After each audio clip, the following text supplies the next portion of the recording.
everybody. Welcome to Pre-Service Chat. First one of 2022. Woohoo! So excited. It's great to have Shyla with us. Thank you for having me. You made it back from the frigid, how cold was Calgary? Well, I was just a little bit out of Calgary in Cochrane. Okay. And for most of the week, it was almost -40 during the day.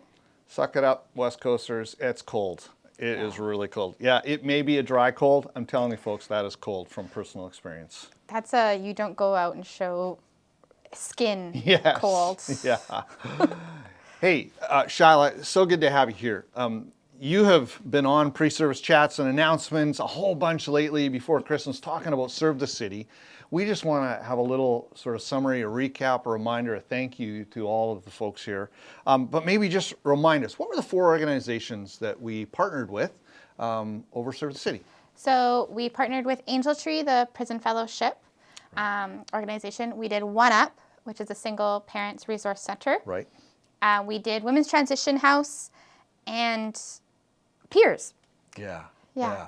4 organizations handed out over 100 different kinds of gifts. Now, you were telling me just before we came on air here that sort of the total of what that all is ended up to be a really large dollar value. It really did. So between gifts, snack gift cards, grocery gift cards, and monetary donations, I think we were seeing around between the 15,000 to 16,000 mark. Wow.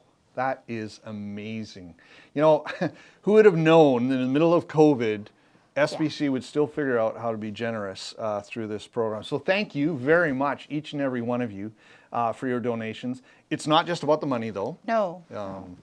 It's not just about the gifts. It's not just about the food. We actually really are trying to care more for the individuals. And you had a sad but a great opportunity, a story through one of the organizations. Could you maybe just share a bit about that? Yeah, it was a bit of a surprising opportunity. It wasn't something I was prepared for. But giving phone calls to the families of the Angel Tree program, I found out that one of the parents had passed away a couple of days prior to that phone call.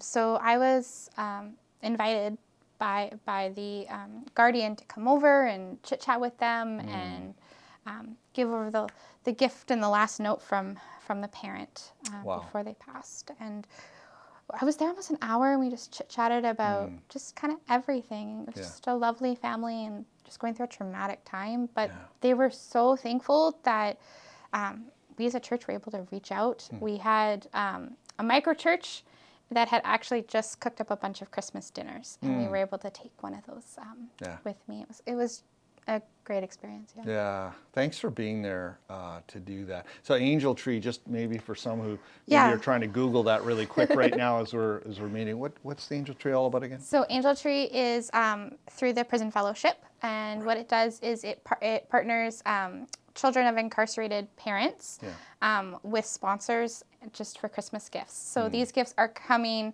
from mom or dad. Not a sponsor, and we have a pretty specific list generally, and they get a little note from mom or dad attached to that gift.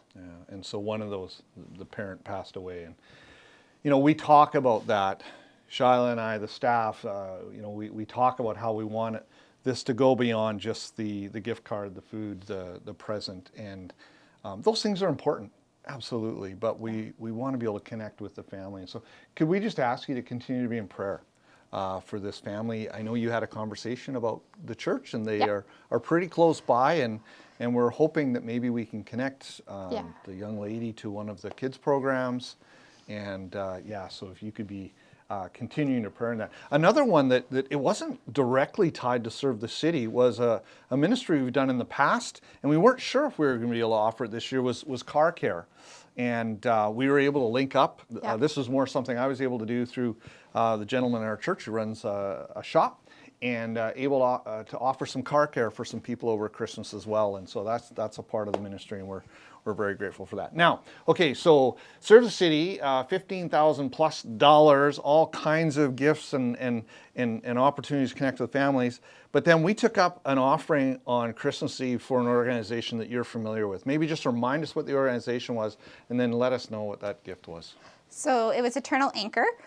which is down in Mexico. And what they do is they house disabled children, because in that area of the world, disabled children are quite often, unfortunately, cast aside. Yep. And orphaned. Yep. And that gift was, I believe, about $15,000. 15,000. You nailed Yeah. it. So that's going to go a long way in their ministry. They have big plans coming. Yeah. Purchasing another home where they can house kids and it's connected to a ranch. Yeah, so cool. So cool. And they want to employ some of their lifelong adults. Right. Yeah. Yeah. It's one of their big dreams right now. Folks, you who have provided don't always get the joy of being able to gift these things, to actually hand them over. One of the things Shyla mentioned to me earlier, I don't know if she knows I was going to mention this or not, but every week as the gifts started coming in and the ability to hand them out, literally moved Shyla to tears. Yeah. Just knowing your generosity and the opportunity to bless others. So thank you so much for that. Thank you for blessing Eternal Anchor. We ask you to continue to be in prayer. Thanks for joining us today.